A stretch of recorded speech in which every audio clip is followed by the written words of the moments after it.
We are graced with the presence of the wonderful Mr. Ed Obrien. You will know this gentleman from Radiohead and his solo project, which I love deeply. Thank you. Yeah, wow. Amazing. So Ed's come in today. We recently built a board for Ed when Ed was starting to get some sounds together for his new album. And then there was a hiatus. Yeah. And you went on a voyage of discovery. A voyage of discovery. Yeah, I mean, I will first of all, yeah. So you built this for me with the Otto machines and the microcosm.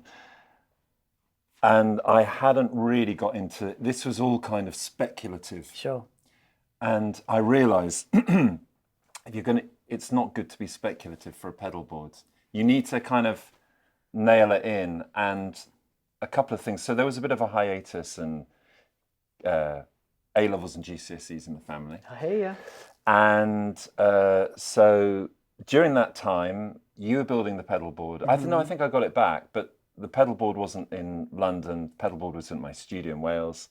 And I got hold of a couple of pedals, one of which was this.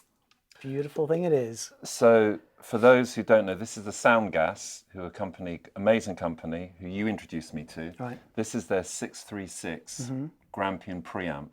And it's the preamp from a Grampian reverb. Right. That they've not put the reverb in this, and they're manufacturing their own ones, but this is a late 60s. And I went to see those guys because I was selling some gear. And they said, oh, do you want to try this out? So I took it back home and I plugged it in, and immediately something really resonated. I kind of can go a bit at OTT times, and I was just like, after about 10 minutes, like, this is the sound of the record. Wow. And amazing. There's something about it because these are late 60s, Yeah. so transistors, it's not tube. Yes. Right? And it's that time in music where, for me at the moment, what I'm trying to reference is not necessarily, it's that feeling of that time. The two great users, advocates of this, was Lee Scratch Perry. This is what he had in his studio. He had a Grampian reverb. Right. So all those recordings, and certainly kind of the sound, elements of his sound are what I've been seeking out, which is basically, it's sort of a little bit of grit. Yeah. There's a little bit of grit. There's beauty in there, but it does something sonically. And the other one was Pete Townsend. He used it on his guitar. But yeah, and it's true, and it's that era of, I know all those recordings, those late 60s, Miles Davis, you know, Bitches Brew, In a Silent Way, blah, blah, blah, blah. Fender reverbs, you think about the Twins and Fender Twins, and suddenly they're going silver faces and everything. And there's something about not only, you know, the sound of the music, but also the spirit of the music. Sly and the Family, there was this kind of great expansion, wasn't there, in sound. And what I was trying to work out is, what's the sound of my record? Sure. And that was speculative. Okay. And it's brilliant. And I've got these three. So the other big thing that came along, the other pedal, which I haven't got here, that changed it, was this Erica Synths Matrix. And suddenly I could use these things, not have them as a pedal board, but I have these three and I could plug them in, and it's got 16 ins and outs. Right. And that, in terms of a kind of a crazy sort of, because Soundgas are making the stereo space echo will go in there. That's kind of like the laboratory. Okay. And I was just like, well, what's the pedal board for? And the pedal board, I suddenly, well, this is the pedal board that you built me. The original one. Yeah, 8 years ago. Yeah, yeah. And I love this board. And this board was, you know, it was the sound of my first solo record, but it was also the sound of, you know, tail end of, you know, working when we were on tour in Radiohead. I had this, and this had all kind of, you know, I remember telling you I called this the God pedal, the Memory Man, and obviously you introduced me to the Kingsley, the Tube Boost, and you Thorpy's, what was it? Was called the Muff Room. It is, yeah. That's an original. That's the Muff Room Cloud. Now it's Muff the Room Fallout Cloud. Yeah, which is brilliant. And so, what I loved about this, it has a sound. Yeah.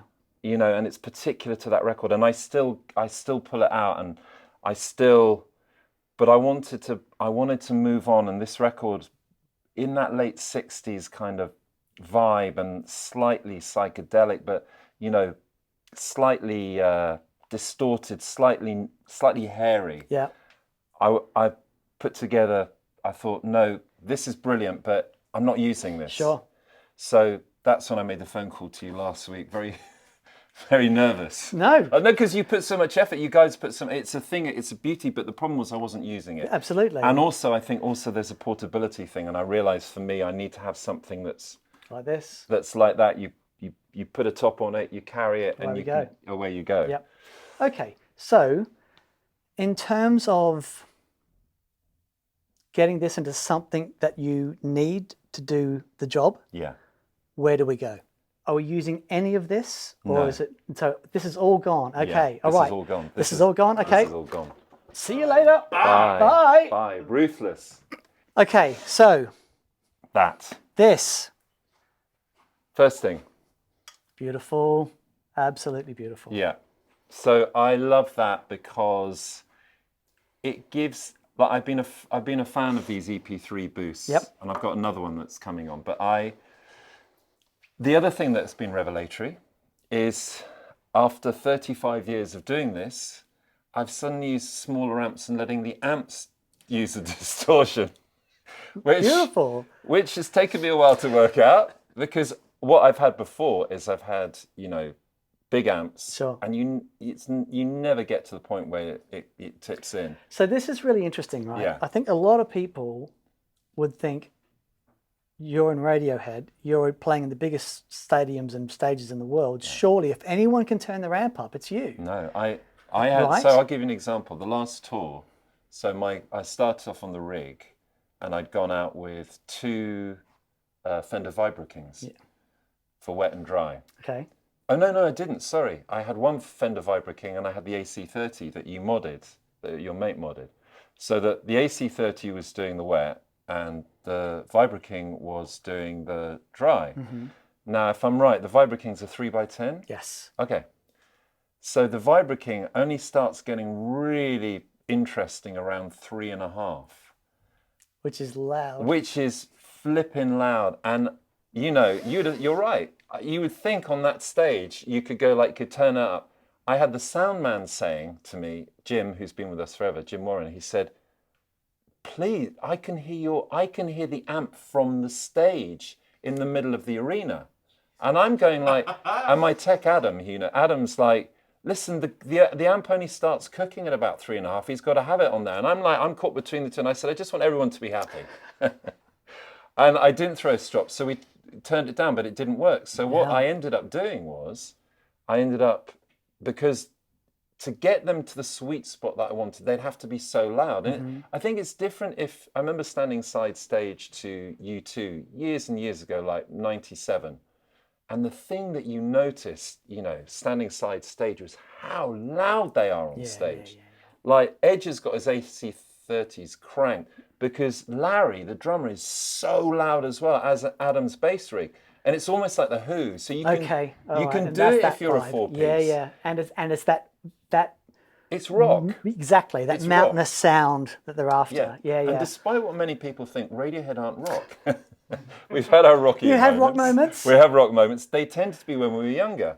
But the music is more nuanced. And particularly when you've got, 5 musicians and say, Tom, Johnny and myself are, I guess, playing the middle and the high frequency stuff. So you can't be too loud. And we've never been that loud on stage. Right. So that's when I was just like, okay, I need to sort this out. And that's when I started using Audio Kitchen, the big chopper, which is great. So I wouldn't have it on the 30, I'd put it down to 15 watts, 1 by 12, and I'd have 2 of them wet and dry. Jobs are good. Sure.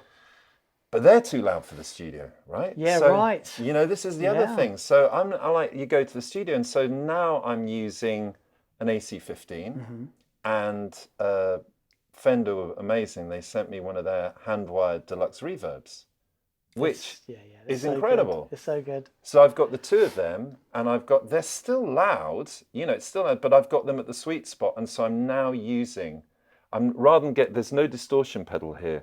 They're all preamps. And they're just pushing the front end of the amps. Pushing the front of the I amp. love that. I love that. And to me, after that, it's just like, that's the sound. That's what I'm loving. Okay, so. Hence this. EP3 circuit. EP3 circuit. Yeah. Okay. Into, I love this compressor. Yes. It's on this Cali board. 76. And it's just, it really, really works for me.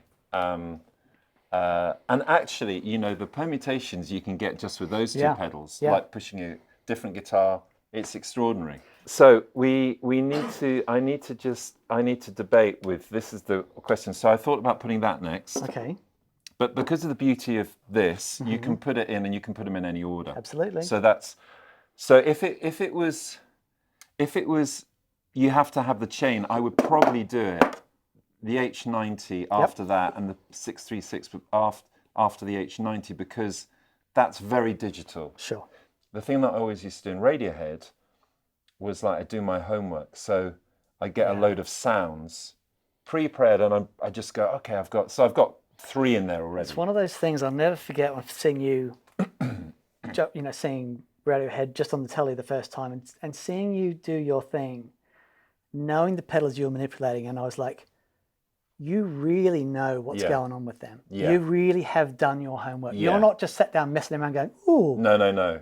You know, there's a long time gone into that. And actually, what you find as well is the more pedals you have, the less you know about it. So I'm trying to, I mean, I've got 8 pedals here, which might seem like a lot, but what I've realized is the way that I work is there are enough permutations on this to get very different sounds, but I'd much rather know these 8 pedals super well. Absolutely. Than have a gazillion pedals and go, and I've done that. I've been through that, and because you naturally, after, you get successful, you get another pedal, and you suddenly have more pedals, and on OK Computer, I had, my wet and dry was, my wet was an A2, Korg A2 rack, and also Yamaha FX 500 for the early stuff.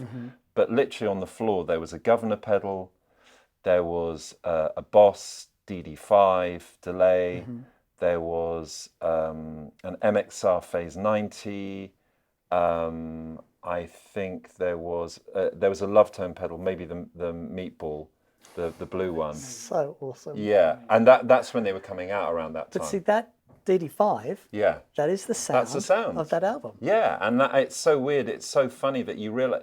And this is what I was saying to Johnny Marr the other day, and I said, yeah, exactly.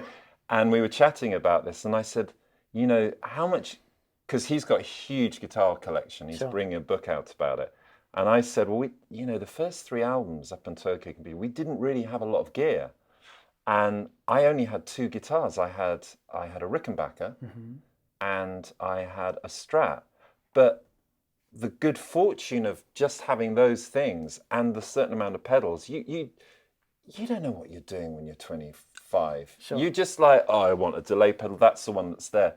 But it was such good fortune because they were sonically amazing, all of them, and they were of a time. So I had very few pedals, but what I did know it really well, and I knew. I think that's the thing, right? Because so much stuff sonically is amazing, but you've got to get into the weeds with this stuff, and finding out how it reacts with you as a player, how it reacts with what it's going into. It's a link in the chain. Yeah, and you've got to understand all those links because they're all part of that picture. Yeah. And the less, it's almost like the less choice you have on pedals, the more kind of nuanced you can be, and you can really, you really do get to know your gear properly. Absolutely. And I kind of want to get back to that. So this pedal board, I want it to be this album, but I want it to be the next. I want this to be the next, the next chapter, if you like. Okay. So that's why. Beautiful. Okay. Love it. So, but I think we'll do that. Yep. Because we can. Indeed.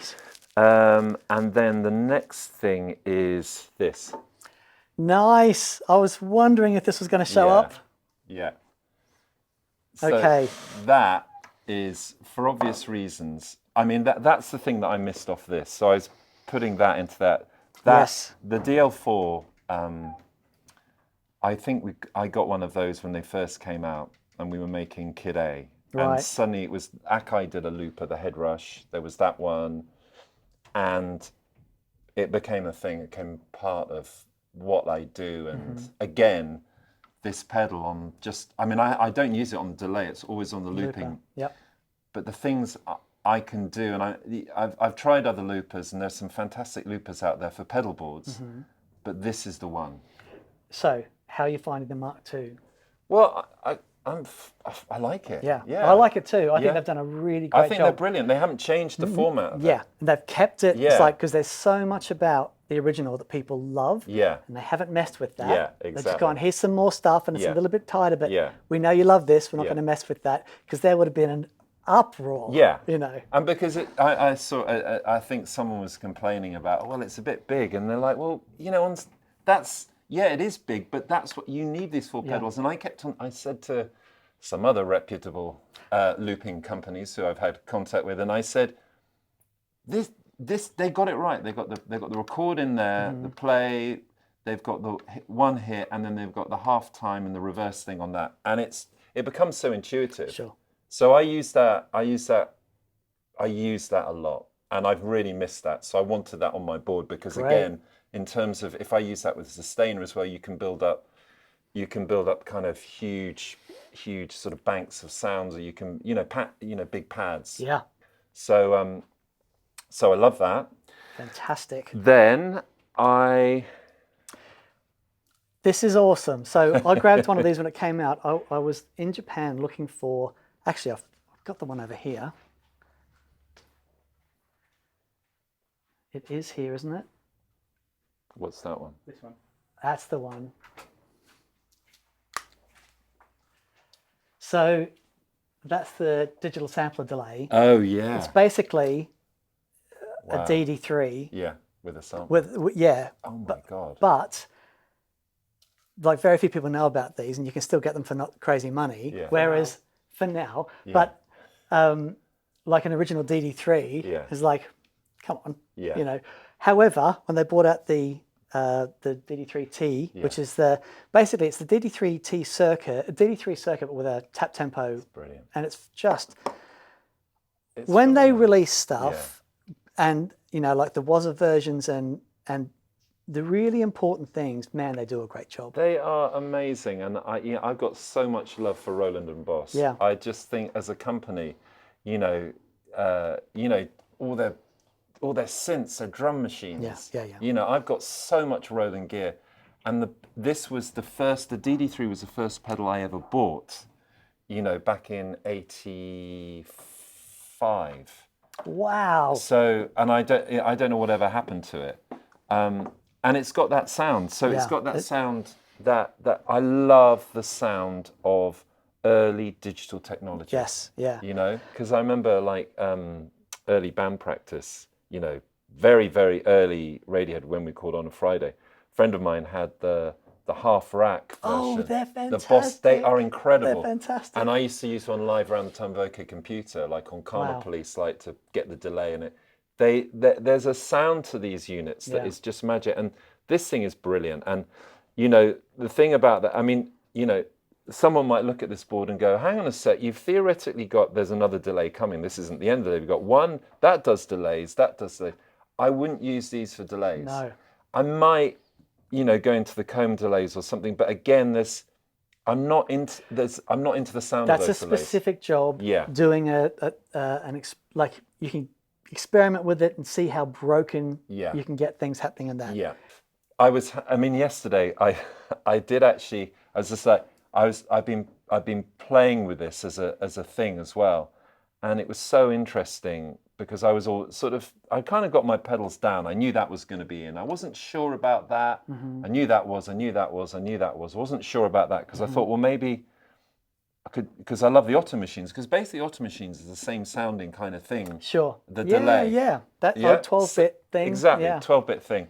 But in terms of, and I love but this is like, bang, you know, and it's totally. like, so I had so much fun. So the next thing is that. Alive. So Yes. It's you know, I love that pedal. It's incredible, but you're right. There's something about that. It's different. It is different. It's different. not, exactly. It's not the same as a Memory Man. No. So again, I was introduced to Diamond by Johnny Marr, and I wrote off to them about 12 years ago, and it was Hamish there. Right. And that's a custom one that they did for me. I used a lot, so 12 years ago when we were touring with Radiohead, and on, what album was it? King of Limbs. I used that a lot. I was up there on the shelf, and I just pulled it down. Again, it was in that period a year ago.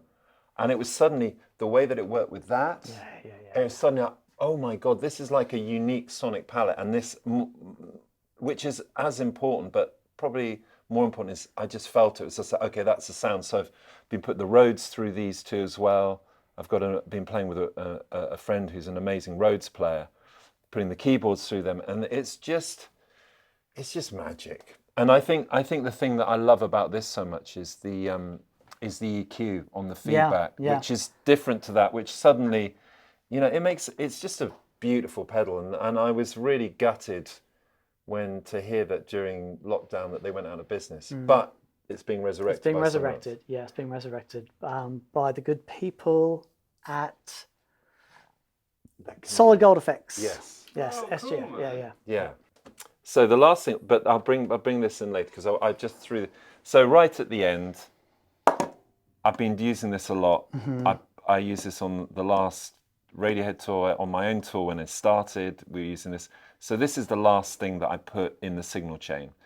And again, when I started using it, the Soundman Radiohead I started using it on the last tour, and I didn't tell him I was using it. Right. And I just literally had it right at the end of the dry chain and at the end of the wet chain.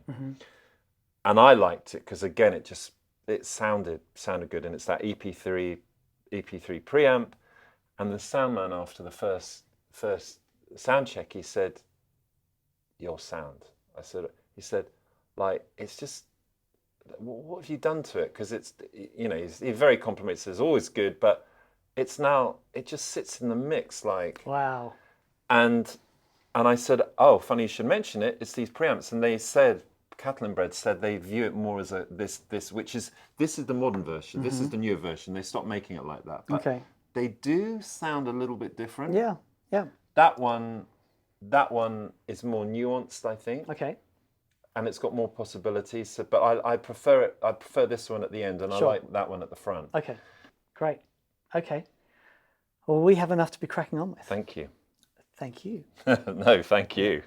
Okay, the most important thing with any board build like this is planning. You really need to make sure you get the layout right. Ed needs to be able to get to everything, but we need to make it as compact as possible. Now, power is crucial. Unless the pedals are powered properly, nothing is going to sound as it should. So using the GENX14 for this, for the Diamond Memory Lane 2, 24 volts, so we'll use the Electroman adapter for that, but everything else can be powered directly from the GENX14. Get everything measured up, we get the case built, and there we go. Layout works great. So the next thing was a long night of soldering cables and using the square plugs. They work fantastic. Then putting everything together, and it's a fantastic board. Really, really pleased with it. Sounds great. Lots of testing, making sure that everything is correct and as Ed wanted it. But there we go, board done. Oh, wow. Here it is. So we've made it as sort of as compact as possible. Beautiful. And we've got, you know, you can still get underneath there and get to the stuff, and you know, you can still get up to the knobs and everything back here. Beautiful. Right. So now we've got a pickle. I've got a pick. Oh, awesome, great. Funny enough. Belly pock boost. Yeah. So, I mean, cranked. It's so good. It's so good. It's so good.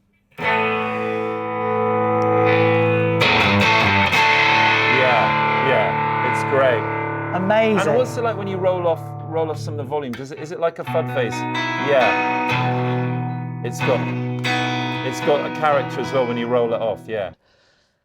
Then we've got the first guest loop. Yeah. Yep. So because we wanted one right at the top. Beautiful. Yep. Yeah. We've positioned this so you've got the same space between the foot switches. So Ninja. you know, what if this was up tight and then you've got, you know, trying to absolutely. It makes a big difference because big difference. And especially that's the one I use a lot. So if you play, I would be doing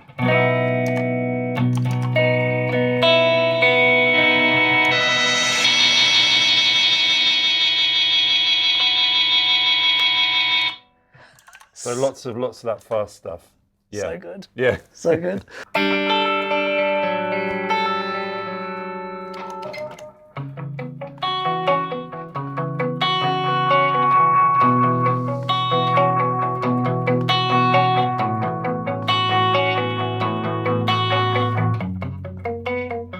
And then we've got the DD3. Yeah.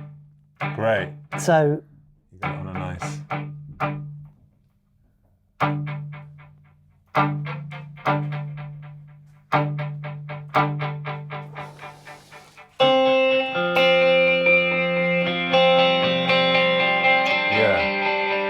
It's completely that. It's me when I first started listening to guitar players at age 14, like circa 82. yeah, right. And it's complete. It's like, you know that song, I'm in love with a German film star, that kind of heavy delay guitar, and it's Cocteau Twins. Yeah, right. It's yeah, that absolutely. whole era yeah. So good. Well, it's the funny thing is that I'm definitely feeling I'm really inspired. The other thing since I've last seen you is I've really been inspired up by the whole dub thing. So obviously, delay is going to play a bigger part than usual, but maybe also that thing where you've got, you know, sort of slightly crazier delays. Yeah, yeah. So that would be perfect. And of course, you can, you know, you can have all three delays on at once and change the order of which feeds which. Yeah, yeah. You know, because that makes a massive difference as well. Exactly.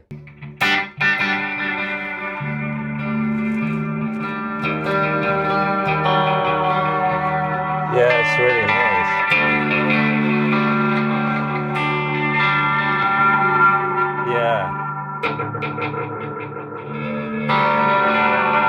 So nice. It's beautiful, Okay, mate. thank you Sounds so amazing. much. You're so welcome. Thank You're you. so welcome. That's Honor as incredible. always. Beautiful.